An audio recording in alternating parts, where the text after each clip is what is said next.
Hello and welcome to this channel जहाँ आप study कर रहे हैं क्लास 11 के मैथ्स की। और इस सीरीज के लास्ट की कुछ वीडियोस में हमने बाइनोमियल थ्योरम के ऊपर कुछ बेसिक्स क्वेश्चन सॉल्व किए थे, ठीक है। और जैसा कि मैंने लास्ट वीडियो में बताया था कि अगला वीडियो जो हमारा होगा वो जे के क्वेश्चन के ऊपर होगा। तो आज हम डिस्कस करने वाले हैं जे के क्वेश्चन, ठीक है। तो आज मैं आपके लिए लेके आया हूँ 2019 के दो क्वेश्चंस। ये 2019 में जे में आए हुए क्वेश्चंस हैं और आज हम इन्हीं को डिस्कशन करेंगे, ठीक है। तो ज़्यादा टाइम वेस्ट करते नहीं हैं, बस अपने सेशन को स्टार्ट कर देते हैं। बस आप इस वीडियो के साथ बने रहिए, आपको जे के क्वेश्चन बहुत आसानी से सॉल्व करने का आइडिया मिल जाएगा। Okay, so let us start. क्या है हमारा क्वेश्चन? तो हमारा पहला क्वेश्चन है the sum of real values of x for which the middle term in the binomial expansion of this equals 5670 is.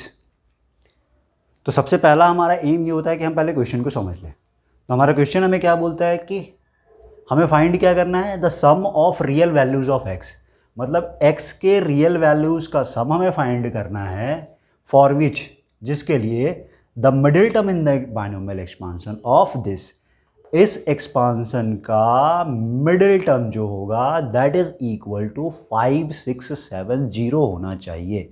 तो वो x की वैल्यूज़ का हमें सम फाइंड करना है। मतलब बेसिकली हमें क्या करनी है, तो सबसे पहले हमें x की वैल्यूज़ फाइंड करनी है और बाद में उन सारी वैल्यूज़ को ऐड कर देनी है, ठीक है। और उसके लिए कंडीशन क्या दी हुई है हमें, तो कंडीशन ये दी हुई है कि मिडिल टर्म होगा किसका, इसका जो मिडिल टर्म होगा उसकी वैल्यू कितनी होनी चाहिए, 5670 होनी चाहिए, ठीक है। तो 5670 इज नॉट द कोएफिशिएंट, ये कोएफिशिएंट नहीं दिया हुआ है हमें, इस बात का हमें ध्यान रखना है। ये हमें वो पूरी टर्म दी हुई है, मतलब इस एक्सपांसन का जो मिडिल टर्म होगा वो ये होगा। अब इससे लॉजिक क्या समझ में आती है हमको कि अगर मैं इस टर्म को एक्सपैंड करूँगा और उसके मिडिल टर्म को देखूँगा तो वो middle term independent of x होनी चाहिए। क्या होनी चाहिए वो middle term? Independent of x होनी चाहिए। और यही हमारा लॉजिक है और यहीं से हम अपने क्वेश्चन को सॉल्व करेंगे। ओके, तो अगर ये मेरा एक टर्म है एक्सपांस, जिस मुझे इसे एक्सपैंड करना है, तो मुझे यहाँ पे क्या दिख रहा है, तो मेरे n की वैल्यू है 8, मतलब number of terms is odd. कितने टर्म्स आएंगे मेरे पास? 9 टर्म्स आएंगे, ठीक है। तो इसका मतलब फिफ्थ टर्म इज जो मिडिल टर्म, ये फॉर्मूला हमने देखा हुआ है क्या, कि मेरा फिफ्थ टर्म जो होगा वही मिडिल टर्म होगा। सो क्वेश्चन नंबर 1 को सॉल्व करने का हमारा स्टेप क्या होगा, तो सॉल्यूशन करते हैं हम क्वेश्चन नंबर 1 का। और वो क्या करना है हमें, तो हमारा लॉजिक यही बोलता है कि ये जो टर्म है इसकी मिडिल टर्म हमारी 5670 होनी चाहिए। और हमने ये आइडेंटिफाई कर लिया कि n की वैल्यू 8 होने की वजह से मेरा फिफ्थ टर्म क्या होगा, मिडिल टर्म होगा। So for this expansion can I right T5 क्या होगा, मतलब फिफ्थ टर्म की बात करनी है। और हमने फॉर्मूला लिखा हुआ है कि TR+1 is equal to NCR a⁻n−r and b⁻r होता है। बस इसी कंसेप्ट को हम लगा देंगे। So what is n in this case, तो n की वैल्यू 8 है, सो इसका मतलब ये 8c4 होना चाहिए। देन a की पोजीशन पे x³ है, तो हम इसे x³/3 मतलब r हो जाएगा, और इंटू b⁻r मतलब 3/x⁻r मतलब 4 हो जाएगा।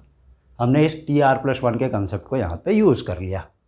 ओके, नाउ अब इस टर्म को सिंप्लीफाई करो और हमें ये बात बोल दी गई है कि एक्सप्रेशन कितना होगा मेरा, 5670 होगा। हम बाद में इक्वेट करेंगे, पहले हम इसे सिंप्लीफाई कर लेते हैं। So can I write 8c4 as factorial 8 upon factorial 4 और इस टर्म को अगर हम थोड़ा स्प्लिट करें तो ये ऐसा आएगा, x का पावर 12 हो जाएगा ये हमारे लिए। सो x⁻12 अपॉन 3⁻4 इंटू यहाँ पे क्या आएगा, तो 3⁻4 अपॉन x⁻4।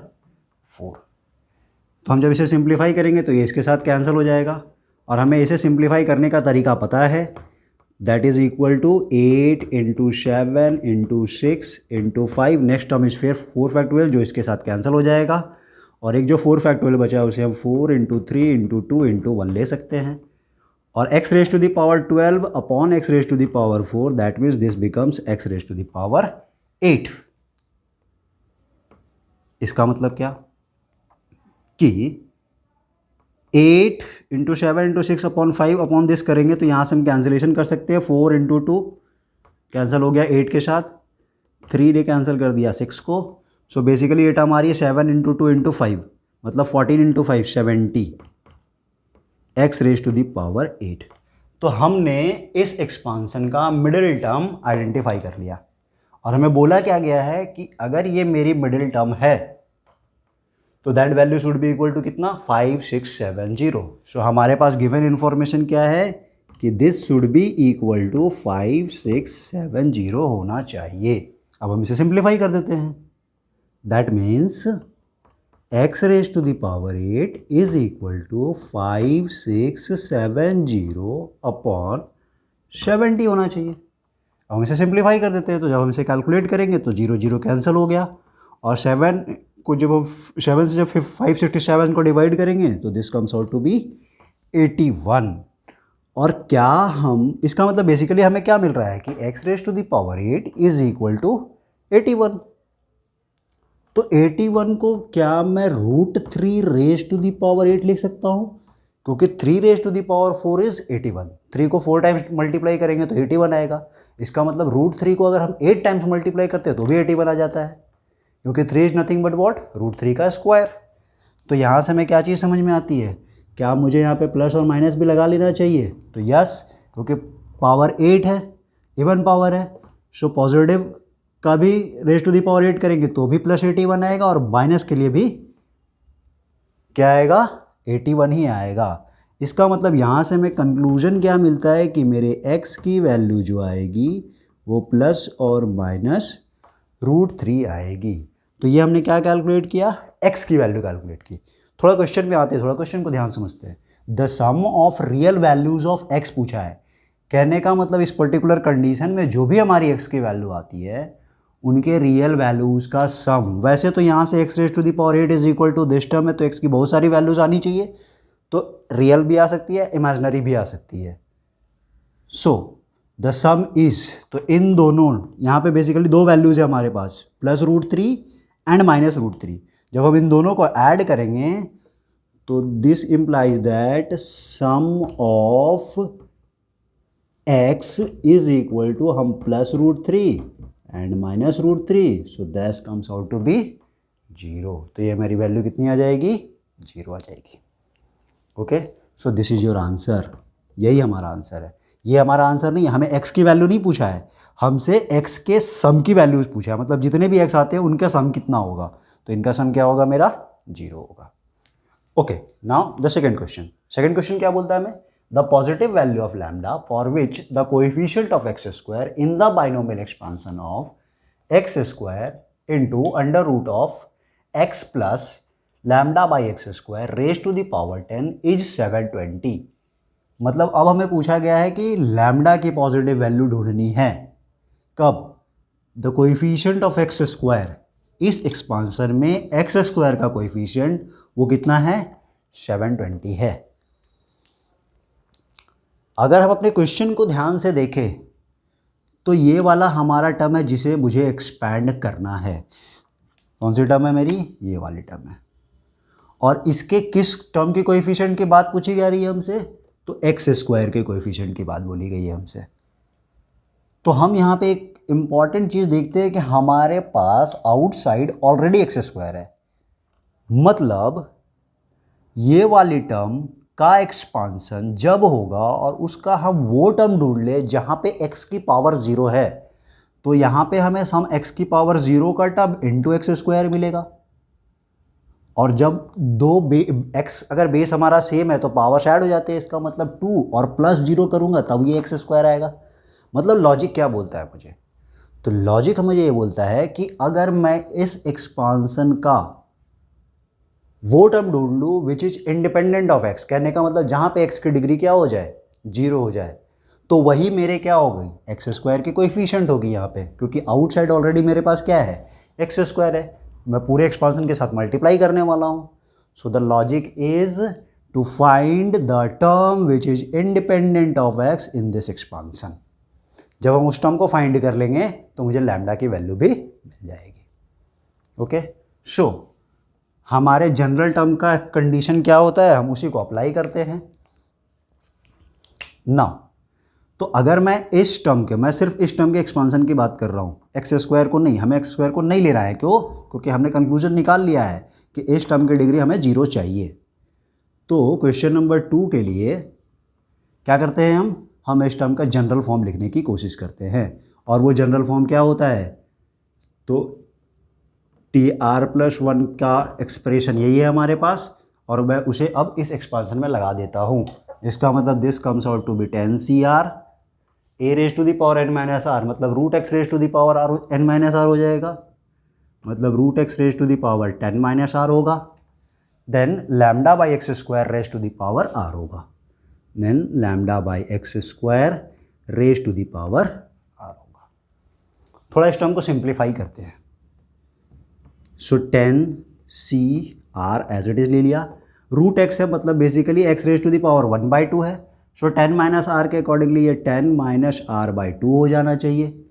इस टर्म को भी थोड़ा ब्रेक करते हैं, तो λ⁻r आता है और x⁻, मैं इसे 2r लिखता हूँ बट -n के साथ. क्यों?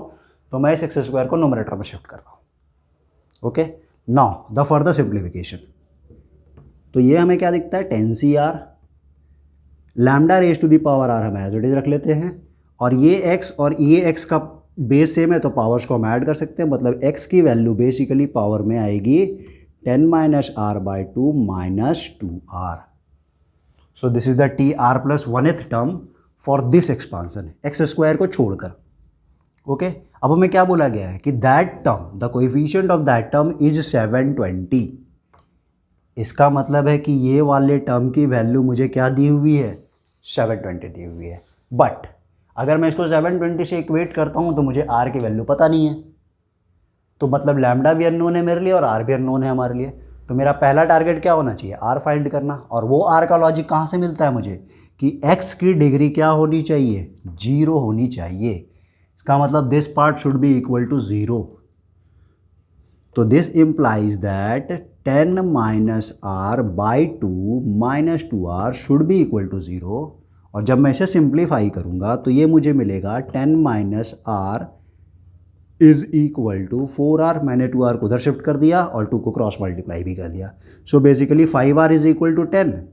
This implies that r is equal to 2. मतलब at r is equal to 2 this expansion is independent of x. ये वाली टर्म पूरी इंडिपेंडेंट ऑफ x हो जाएगी. और ये टर्म जब भी मेरे इस एक्सपांसन में आएगा और उसे मैं x² से मल्टीप्लाई करूँगा तो उस टर्म की फाइनल डिग्री कितनी हो जाएगी, x² हो जाएगी, क्योंकि वो 0 हो चुका है. So this is the coefficient. और इस कोएफिशिएंट के बारे में क्या इन्फॉर्मेशन है कि that is equal to 720. That means now my further condition is what, कि 10CR क्या है, कि 10CR λ⁻r is equal to कितना, 720. और अभी हमने r की वो कंडीशन कैलकुलेट कर ली है, that comes out to be 2. So r की वैल्यू 2 पुट कर देते हैं हम यहाँ पे. इसका मतलब है कि 10C2 λ² इज़ इक्वल टू 720 होगा. और जब हम इस 10C2 को सॉल्व करेंगे तो ये आएगा फैक्टोरियल 10 अपॉन फैक्टोरियल 8 फैक्टोरियल 2. 2 8 एक ही बात आती है, λ² 720. जब हम इसे फर्दर सिंप्लीफाई करेंगे तो नोमिनेटर में बस 10 × 9 90 अपॉन 2, इसका मतलब 45 बचेगा. So this equation comes out to be λ² is equal to 45 λ² is equal to 720. This implies that λ² is equal to 720/45.